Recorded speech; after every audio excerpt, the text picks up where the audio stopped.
Welcome. This is the Senior Safety Advice Podcast, and we are so glad that you've made it to a calmer corner of your day. Here, we focus on real solutions, practical help, and the kind of encouragement we could all use a little more of.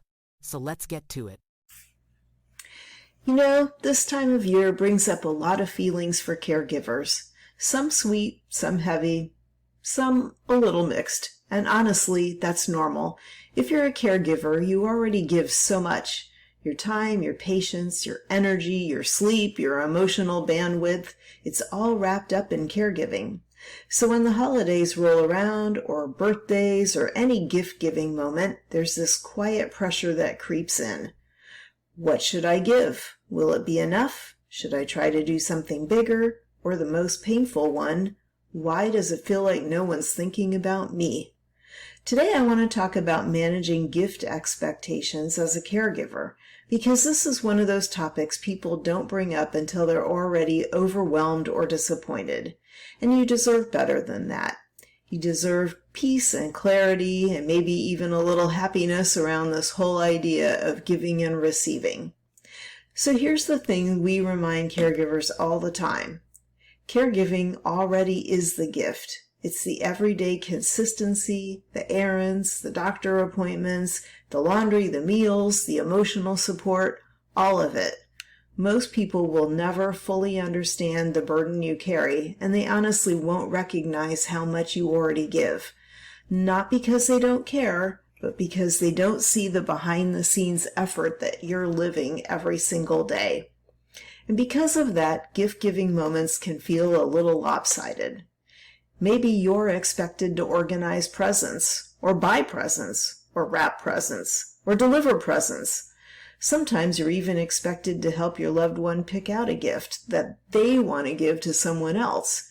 It's like you're the gift department, the emotional support department, and the family logistics department all rolled into one. And here's the truth. That is exhausting. So let's talk about how you can manage these expectations without guilt, without overextending yourself, and without losing the heart of what these moments are supposed to be about.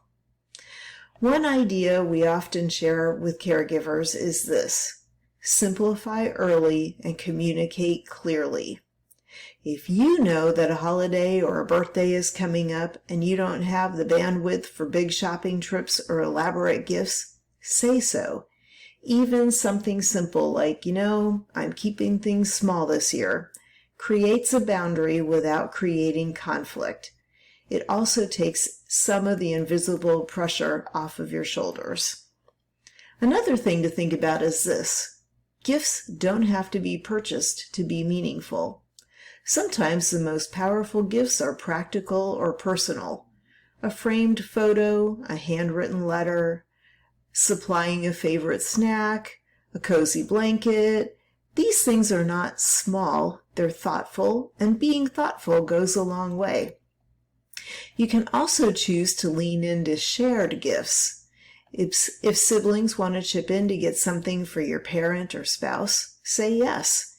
In fact, let them take the lead. You don't have to manage every detail. You don't have to carry all the responsibility just because you're the caregiver. Shared gifts also reduce the emotional load and cut down on the time you spend running around doing errands. Now let's move to the part that is a little harder to talk about, but is really important. And that is, what about when you don't get anything? No one acknowledges your effort. No one gets you a gift. Maybe you're the one who's holding everything together and you feel invisible. That feeling is real and you are not alone. Caregivers tell us all the time that the silence around their own needs hurts worse than the work itself. You're pouring your heart into this role, and it's human to want recognition or even a small sign of appreciation. So here are my thoughts.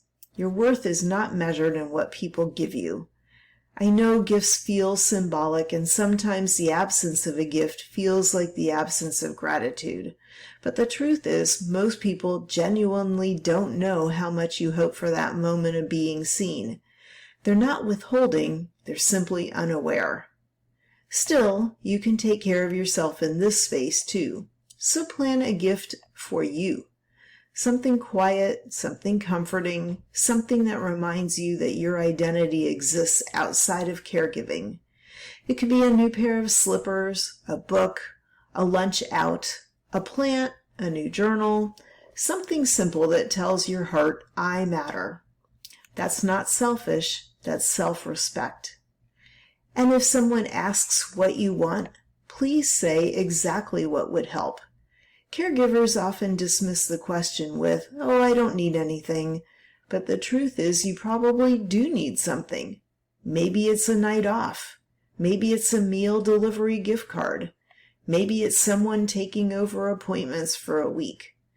Speak the need. You deserve to be on the receiving end of care too. Before we wrap up, here are a few quick reminders to carry with you. You don't owe anyone big gifts to prove your love. You don't have to handle every holiday task just because you're the caregiver. Simple gifts are beautiful gifts. Shared responsibilities are healthy. Your emotional needs matter just as much as anyone else's. And the last one, the hardest one for caregivers to internalize, is that you deserve appreciation, but your worth is not defined by whether others show it.